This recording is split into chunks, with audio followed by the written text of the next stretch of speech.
وآل بيته وأزواجه وذرياته وأولياء وعلماء وصلحاء وشهداء ملته أجمعين. أما بعد فأعوذ بالله من الشيطان الرجيم. بسم الله الرحمن الرحيم. إن الله مع الذين اتقوا والذين هم محسنون. صدق الله مولانا العظيم وصدق رسوله النبي الأمين الكريم، ونحن على ما قال ربنا على لسان نبينا لمن الشاهدين والشاكرين، والحمد لله رب العالمين. عربی عرش کھاں بیو متھے، مہمان رب جو تھو متھے، این کون پوتو بیو متھے، بلغ العلا بکمالہ. دل جی دعا منظور تھی، وئی دنیا کا ظلمت دور تھی، ویو ملک سارو نور تھی، کشفت دجا بجمالہ. سبحان اللہ. اوصاف ان جی جو بیان، کیڑو کرے عاجز زبان، مولا جن جو مدح خواہ حسنت جمیع خصالہ. سبحان اللہ. بے شک ادریس جی سب کھاں صدا، علی ادب ہے التجا، مومن پڑھو صبح و مساء، صلو علیہ وآلہ وسلموا تسلیما. اللہم صلی علی سیدنا و مولانا محمد. نبی اللہم صلی علی سیدنا و نبینا و مولانا محمد وبارک وسلم. صلو علیہ صلاة و سلام علیکہ یا سیدی یا حبیبی یا رسول اللہ، غسنی غسنی یا نبی اللہ صلی اللہ تعالی علیہ وسلم. سے پوجارا پرتیا سمر سے ویوجن، آنداؤں عمیق ماں جوتے جواہرن، لدھاؤں لطیف چے لالوں منجلرن، کونی قیمت تن مل مہانگو انن جو. اسٹیج متے رونق افروز علماء کرام معزز مہمان دور دراز کا آئل تمام جماعت سگوری، الحمدللہ ثم الحمدللہ. اللہ تبارک و تعالی جا بے شمار فضل و احسان، پروردگار اعلیٰ پنجے حبیب علیہ السلام جو وسیلے ساں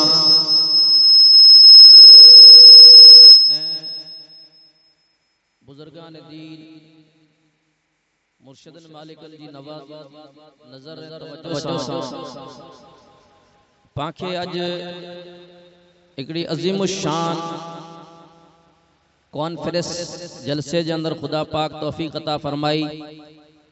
پاں سبئی ان جلسے میں شریک تھی کرے ان جو برکتوں اے سعادتوں حاصل کرے رہا ہے. مجھا دوستو، اللہ وارا اولیاء اللہ بزرگان دین جی تمام جماعت کے یہ خبر آ تا اساں اہل سنت والجماعت جے کہ سنی مسلمان آئیوں، انہی سنین جا طریقت جا پیری مریدی جا 4 سلسلہ آئین: قادری، چشتی، نقشبندی، سوروردی. سمجھو ان کے آسان معنی پا سمجھوں تا اساں جا استاذ محترم مولانا نور محمد صاحب سکندری بیا ان ساں گھر جے کے معزز مہمان آیا ہے. وہ جن علاقے میں رہن تھا انہی جی بھی نہر ڈٹھل لا، اندرا گاندھی نہر پریوجنا جو کو جیسلمیر میں لیتے ऐं नैयड़ वारा भी इन ॻाल्हि सां खूब वाक़िफ़ आहियो, छो त आंजे हिते भी पाणी जी नहर हले थी बुज़ुर्गनि जी दुआ सां. मुंहिंजा दोस्तो, अल्लाह तबारक व तआला सब कुछ जो खुदा खे ॾियणो हो, अल्लाह ताला पंहिंजी कुदरत कामिला सां पंहिंजी रज़ा सां, पंहिंजी रज़ा, पंहिंजी ख़ुशी, पंहिंजी मोहब्बत, पंहिंजी तजल्ली, पंहिंजो नूर, सब कुछ जेको अता करणो हो पंहिंजे हबीब खे अता कयो। सब कुछ। इन्ना आतैना कल कौसर, मुंहिंजा महबूब अल्लाह फरमाए तो मुंहिंजा हबीब मुंहिंजी कुदरत में रब जी बारगाह में जो कुछ हो वो सब मुंहिंजे हबीब के अता करे छॾियो। और हबीबन करीमन अलैहि सलातो सलाम खे अल्लाह तबारक व तआला जो कुछ अता फरमायो, इल्म अता फरमायो, रिज़्क अता फरमायो, हयात अता फरमाई, ममात अता फरमाई। अज जेके कुछ दुनिया के मिली रहियो आ, असां के मिली रहियो आ, असां के रिज़्क मिले थो, औलाद मिले थी, इज्जत मिले थो, इल्म मिले थो, ईमान मिले थो, कुरान मिले थो, जो कुछ भी मिलियो आए मिली रहियो आ, क़यामत जे ॾींहं तक जो कुछ भी मिलंदो सब दरबार मुस्तफ़ा खां मिले थो। इहो अक़ीदो रखणो आ ऐं असां के महबूब नबी करीम अलैहि सलातो सलाम जी ज़ात बाबरकात सां बेपनाह और बेहद मोहब्बत रखनी आ, अक़ीदत रखनी आ। इन मोहब्बत के वधाइदे वधाइदे जेके आशिक रसूल थिया, जेके दीवाना मुस्तफ़ा थिया, जेके हुजूर जन जी बारगाह जी हाज़िरी जा मंजूर थिया, जो 24 कलाक हुजूर जी बारगाह में हाजिर रहन था, उन्हीं के रोजे धनी रहमतुल्लाह अलैह चवन था, उन्हीं के अब्दुल कादिर जीलानी चवन था, उन्हीं के ख्वाजा मोइनुद्दीन चिश्ती अजमेरी चवन था, उन्हीं के ख्वाजा बहाउद्दीन नक्शबंद रहमतुल्लाह अलैह चवन था, जेके हुजूर जन जी बारगाह जा महबूब थी विया, उ हिन जमीन मथे औलिया अल्लाह थी करे चमकिया। तो दोस्तों पो इहो 4 सिलसिला जेके आहिनि, इहो अल्लाह तबारक व तआला जे महबूब खुदा वटा जो कुछ हासिल कियो, रब जे दरबार में जो कुछ पंहिंजे महबूब के मिलियो ऐं जो कुछ ना बल्कि सब कुछ मिलियो, उन अल्लाह जे अता करदा शय खे, अल्लाह जी अता करदा अमानत खे हुजूर अलैहि सलातो सलाम खे पंहिंजी उम्मत तक पुजाइणी हुई। मसलन असां गुनहगार उम्मत, असां जे हुजूर अलैहि सलातो सलाम जे विच में 1400 वरह निकरी विया। असां गुनहगारन वटि इल्म की पुजे, ईमान की पुजे, कलमू की पुजे, हिदायत की रसे, असां के दीन की मिले। इन ला करे अल्लाह जे महबूब अलैहि सलातो सलाम, अल्लाह जे महबूब जो को दरबार पाक आ, वो एकड़ो वडो समुंड आ, उनमें 4 नहरूं कढियो पाण, 4 नहरूं। हिकड़ी जो नालो कादरी, बी जो नालो चिश्ती, टी जो नालो सोरवर्दी, चौथी जो नालो नक्शबंदी। इहो 4 नहरूं कढियूं। पो पंहिंजी उम्मत के फरमायो, आज उम्मत मुंहिंजी उम्मत, मुंहिंजो कलमो पढ़ण वारो, आज जो इन चैनी नहरन में जिते नसीब होंदो उनमें हुजूर जे दीन जो नूर पीजा। आज जेको जलसो पाक पीर साईं रोज़े धनी रहमतुल्लाह अलैह जी याद मुबारकात रखियो वियो आ, पाण जो नालो मुबारक सैयद मोहम्मद राशिद रहमतुल्लाह अलैह, सुभान अल्लाह, और लक़ब मुबारक रोज़े धनी रहमतुल्लाह अलैह। पाण जे वालिद जो नालो मुबारक सैयद मोहम्मद बकाशा ए लक़ब मुबारक पट धनी रहमतुल्लाह अलैह। रोज़े धनी रहमतुल्लाह अलैह खां पोइ पीर साईं तजर धनी बादशाह जो पहिरियों पग धनी बणियो ऐं जंहिंजो लक़ब मुबारक हो तजर धनी, नालो मुबारक हो सिबगतुल्लाह शाह, सुभान अल्लाह। उन जे बाद में पीर साईं अली गंवर शाह अव्वल बंगले धनी रहमतुल्लाह अलैह। उन जे बाद में पीर साईं मसन धनी हिजबुल्लाह शाह तखत धनी बादशाह। बाद में पीर साईं अली गंवर शाह सानी मुआफ़े धनी। उन जे बाद में पीर साईं शाह मर्दान शाह अव्वल कोट धनी रहमतुल्लाह अलैह। ऐं पोइ पीर साईं सिबगतुल्लाह शाह सूरे बादशाह पग धनी रहमतुल्लाह अलैह। उन जे बाद में सैयद शाह मर्दान शाह उर्फ सिकंदर अली शाह छठ धनी रहमतुल्लाह अलैह। और हींअर जेको सज्जादा नशीन आहिनि सैयद सिबगतुल्लाह शाह दामत बरकातुहुल कुदसिया, इहो असांजे पीर साईं जो खानदान जो गादियूं आहिनि। इनजो सिलसिलो पाक सभिनी खां पहिरीं पीर साईं पट धनी रहमतुल्लाह अलैह मखदूम मोहम्मद इस्माइल परियालो शरीफ जेको दरगाह शरीफ खां वेझो आहे, परियालो शरीफ, उन जे हथ मुबारक मथे बैत कई और सिलसिला आलिया नक्शबंदिया में पान जिक्र वठतो, फैज वठतो। मखदूम मोहम्मद इस्माइल परियाले शरीफ वाले बुजुर्ग फरमायो, शाह साहब अवां जो बाकी मांदा जो फैज आ, अवां जी जो रयल अमानत आ, उस सिलसिला आलिया कादरिया में अवां के मिलंदी। पीर साहिब पटदनी रहमतुल्लाह अलैह के साईं क़िबला उन बुजुर्ग जी निशानी मुखे अता फरमायो। पाण फरमायो उ बुजुर्ग जी निशानी ई हुंदी त उ मूल शय के जीरी करे ॾेखारींदा। सुभान पीर अल्लाह। साहिब पटदणी रहमतुल्लाह अलैह रोड़ी सखर में हुजूर अलैहिस्सलातो सलाम जे वार मुबारक जी ज़ियारत कराईंदा हुआ। हुजूर जन जे वार जी ज़ियारत करण कर हुजूर जन पाण जी ज़ियारत करण। सुभान अल्लाह। पाण रोड़ी सखर विया त घरा की नाश्ते ला करे मच्छी पचाए खणी विया भेड़ी। उते दिसन था त मस्जिद जे अंदर एक नूरानी चेहरे वारो चेहरे मथे नूर जो लाइटों भी वसन एक अजीम शान बुजुर्ग खूणे में बैठो आ। जने सब मानू निकरी विया पाण जी बारगाह में विया आहिनि क़िबला मुंहिंजी दावत वठो। हुन बुजुर्ग फरमायो शाह साहब असीं हींअर सफ़र ते आयल आहियूं वापस वेंदासीं हींअर दावत जो टाइम कोन्हे अवां वटि जो कुझु हींअर हाज़िर आहे उहो पेश करियो। त पीर साहिब पटदणी रहमतुल्लाह अलैह मच्छी खणी पेश कई बुजुर्ग जी बारगाह में। त बुजुर्ग ही हथ मुबारक मच्छी खई त फरमायो बाबा ही मच्छी त जीरी आ। सुभान त पीर अल्लाह। साहिब पटदणी के पंहिंजे बुजुर्ग जी जेको निशानी दसियल हुई उ पूरी थी। पाण उते कदमे पिया मुंहिंजा क़िबला मुंहिंजी जेको निशानी हुई उ मूंखे मिली वई हाण बस जल्दी करियो ऐं बैत करायो। उन बुजुर्ग जो नालो हो सैयद अब्दुल कादिर आखरी जीलानी जेको चन्ना शरीफ जा बुजुर्ग हो। अजबे दरगाह शरीफ मथे अजबे दरगाह शरीफ जो बई तू चन्ना शरीफ वारा बुजुर्ग अची पढ़ाईंदा आहिनि पीर साईं सरदार जी पोयां नमाज पढ़ंदा आहिनि। उ बुजुर्ग उते बैत वठती और पीर साईं पटदणी रहमतुल्लाह अलैह उन सां गॾु उते विया। उते रहिया केतिरा रहिया कई साल रहिया घोड़ा हुआ बुजुर्ग जा उन घोड़े की खिदमत लगाए छॾिया। हिकिड़ो ॾींहुं उन बुजुर्ग जो साहिबजादो किताब पढ़ी उस्ताद वटि खणी वियो को मसलो हल न थियो उस्ताद वापस मोकिलियो त वञो ऐं याद करे अचो। त बुजुर्ग पीर साहिब पटदणी रहमतुल्लाह अलैह जी ड्यूटी छा लॻल हुई घोड़े जे अंदर ड्यूटी लॻल हुई। त पीर साहिब फरमायो त बाबा छा ॻाल्हि आहे। तॾहिं हुन अर्ज़ कयो त उस्ताद मुंहिंजो मसलो हल थियो कोन्हे वापस मोकिलियो आहे। तॾहिं जो ॾिसां भले आऊं ॾिसां तॾहिं मसलो ॾिसो त हिकिड़ी रिवायत में आहे त बुजुर्ग चयो त अगरि हिकिड़ी राति ला करे मूंखे ई ॾेई छॾे त सुबुह जो मसलो हल करे अव्हांखे ॾेई छॾंदुमि। राति ला करे ॾेई छॾियो सुबुह जो सॼो मसलो लिखी पीर साहिब पटदणी रहमतुल्लाह अलैह हुन साहिबजादे खे पंहिंजे मुर्शिद जे साहिबजादे खे अता कयो। उहो खणी उस्ताद वटि वियो तॾहिं उस्ताद चयो हीउ मसलो तो त कोन हल कयो। तॾहिं चयो त मूं त कोन हल कयो असांजे जेको घोड़े में हिकिड़ो फ़कीर वेठो आहे उन ही मसलो हल करे ॾिनो। सुभान अल्लाह। तॾहिं हू जेको आलिम हो पढ़ाईंदो हो उ वियो सैयद अब्दुल कादिर आखरी रहमतुल्लाह अलैह वटि ऐं अर्ज़ कयो त साईं जेको आजे घोड़े जी हिकिड़ो फ़कीर जेको आ रखियो आहे ई तो को चोटी जो आलिम आहे। सुभान अल्लाह। तॾहिं ॻाल्हि सुणजा तॾहिं हुन बुजुर्ग सैयद अब्दुल कादिर आखरी फरमायो त मौल साहब मूंखे सॼी ख़बर आहे हू चोटी जो आलिम आहे हेॾो साहिबजादो आहे सैयदजादो आहे हुसैनी शहजादो आहे पर पंहिंजे उस्ताद मुर्शिद जे दरबार में जॾहिं आयो आहे मुर्शिद जिन जात ड्यूटी लगाई आहे कॾहिं ईअं कोन चयो त आलिम आया या आले रसूल आया भले जो कुछ भी आया पर मुर्शिद जे दरबार जो हिकिड़ो नंढड़ो कुत्तो आया मुर्शिद जे दरबार जो हिकिड़ो फ़कीर आया।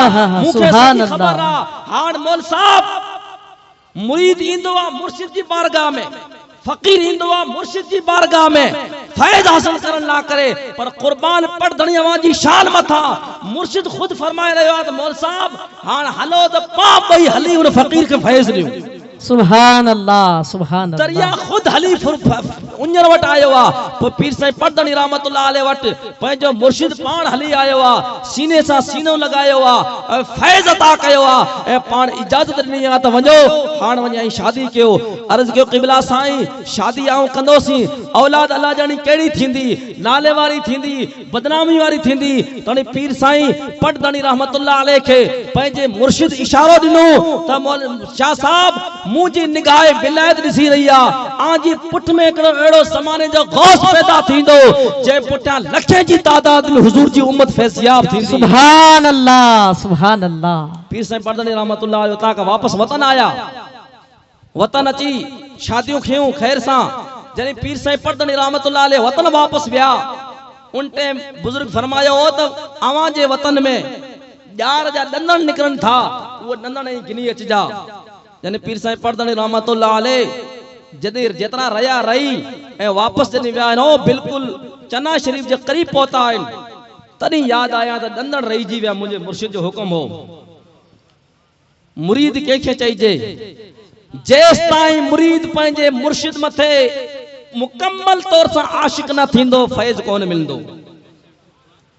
मुकम्मल तौर सां आशिक थिए नारा हणू पर इन्हीं नारे के दिले में जगह दो, इन्हीं नारे के दिले में जगह दो।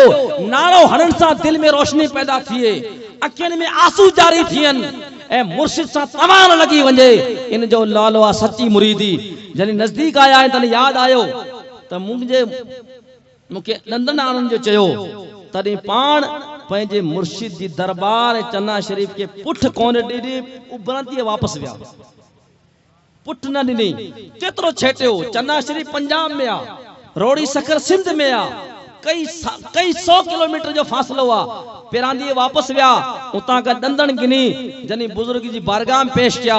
मुर्शिद चइजे उनखे जेको सब कुछ पंहिंजे मुरीद जो हाल ॾिसी रहे। सुभान अल्लाह। अज रोज़े धणी रहमतुल्लाह अलैह रोड़ी सखर जी सरजमीन मथे दरगाह शरीफ जी आराम फरमाइन, पर असां जो अकीदो आ उते बि आराम फरमा असां मथे नजर मुबारक फरमाए रहिया आहिनि। सुभान अल्लाह। बेशक पीरान पीर बादशाह बगदाद शरीफ जी सरजमीन मथे आराम फरमाइन, असां मथे पंहिंजी नजर घुमाए रहिया आहिनि।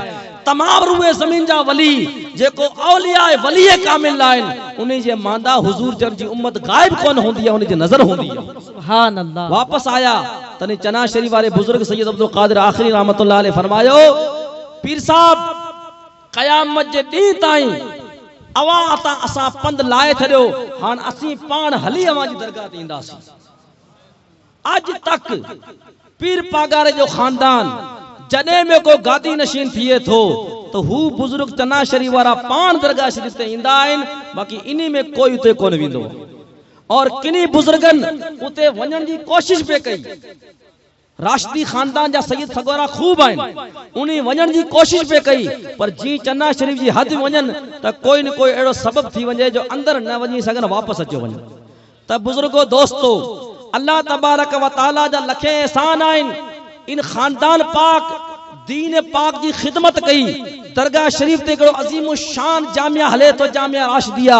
हिन 27 तारीख जो उते अजीम शान जलसो थींदो आ, जंहिंमें सैकड़े जी तादाद में आलिम हाफिज कारी निकरंदा आहिनि। अल्हम्दुलिल्लाह असीं वॾा खुश नसीब आहियूं जो असां जे मुर्शिदन सां मत नज़र फरमाई, असां के अजीम शान इदारो मिलियो जामिया सिद्दीकिया सुजा शरीफ। सुभान अल्लाह। सुभान अल्लाह। आलिम दिना, कारी दिना, हाफिज दिना, अज बे असां जे तरीके के जिंदा करे रखियो आ। दोस्तो असां जे मुर्शिदन जी नजर आ, असां जे बुजुर्गन जो फैज़ आ जो असां के इल्म में मिली रहियो आ। हिते वेठे वेठे उन्हीं बुजुर्गन सां मत नजर फरमाई आ जो असां के इल्म जी रोशनी मिली रही आ। असां के असां जे बुजुर्गन जी खूब सा खूब शुक्रिया अदा कजे, उन्हीं के याद कजे ऐं असां जे मुर्शिदन जो तरीक़ो ही रहियो आ। मुंहिंजा फकीरो 2 वक्त जिक्र और 5 वक्त नमाज पढ़े ऐं सुता रहिजा, हशर जे मैदान में रोज़े दरियावां जो ज़ामिन थियो आ। ए है सुभान अल्लाह। पीर साईं कोटदणी रहमतुल्लाह अलैह दरगाह शरीफ ते बुखारी शरीफ हिकिड़ी अजीम शान किताब आ ऐं अवां के सब मालूम आ, छो त सुजा शरीफ में जॾहिं जलसो थींदो आ और हिन साल भी इंशाअल्लाह 16 मार्च जो जलसो थींदो और 3 जना आलिम फाजिल थींदा। सुभान अल्लाह। गुज़रियल साल 70 जना आलिम फाजिल थिया हुआ और हिन साल 3 आलिम फाजिल थींदा। साईं जन जा साहिबजादा भी आलिम फाजिल थींदा, साईं जा पोटरा भी आलिम फाजिल थींदा ऐं ॿिया भी आलिम फाजिल थींदा। बुखारी शरीफ किताब हुआ जंहिंजे लिखण वारे इमाम बुखारी रहमतुल्लाह अलैह हुजूर जन जी बारगाह में एदा मकबूल हुआ और एदा आशिक रसूल हुआ। हिकड़ी हदीस लिखण मथे 2 रकात नफिल पढ़नो, ताजो गुस्ल करनो, नया कपड़ा पाई पोइ हिकड़ी हदीस लिखना हो। 16 साल में बुखारी शरीफ में गल की। उ बुखारी शरीफ किताब जनी जामिया राशिदिया जो सिंध में वडो इदारो आ, उते उ किताब आयो थे और वडो इज्जत शान सा जुलूस सा किताब आंदो वियो पे। पीर साईं कोटदणी रहमतुल्लाह अलैह के जनी खबर पई आ त बुखारी शरीफ हाण असां जे दरगाह शरीफ जे वेझी अची वई आहे, तॾहिं पाण फ़कीर ने फरमायो त फ़कीरो उथियो, बाहर हलूं, पा सामा हलूं, इस्तक़बाल करियो, स्वागत करियो। फ़कीर ने अर्ज़ कयो क़िबला साईं ई त किताब बुखारी शरीफ खणे अचन पिया। पाण फरमायो अवां जी नज़र मते हिकड़ी किताब अचे थी पर कोट धणी जी नज़र में रसूलुल्लाह पाण तशरीफ़ फरमा थी चुका है। भेज नारे तकबीर, नारे रिसालत, नारे विलायत। सुभान अल्लाह। पाण फरमायो रुगो किताब कोन तो अच्छे, खुद रसूलुल्लाह गड अची रहा है। अल्लाह वारन जी नज़ारा। और आखिरी गाल पीर साईं सिकंदर शाह छड़दणी रहमतुल्लाह अलैह थर जे इलाके में सफर ते वेलो आ त 65 में को फकीर शहीद थी वियो। तो उन जे फकीर उन जा जो घर वारा उन दावत ते आयल हुआ तरे उन फकीर ने अर्ज क़िबला साईं एकड़े एकड़े इते एकड़ो अवां जो शहीद सुतल आ उन ला करे दुआ करियो। पाण दुआ कई ए उन जो वालिद हो जेके भी रिश्तेदार हुआ उन्हीं के चो घबराइजा मता। अवां जो जेको फकीर 65 में शहीद थियो हो मां पंहिंजी नज़र सां ॾिसी रहियो आहियां जन्नती बाग में टिले पियो। सुभान अल्लाह। चओ त हींअर अवां खे ॾेखारे छॾियां तो जन्नत वेठो आहे। सुभान अल्हम्दुलिल्लाह।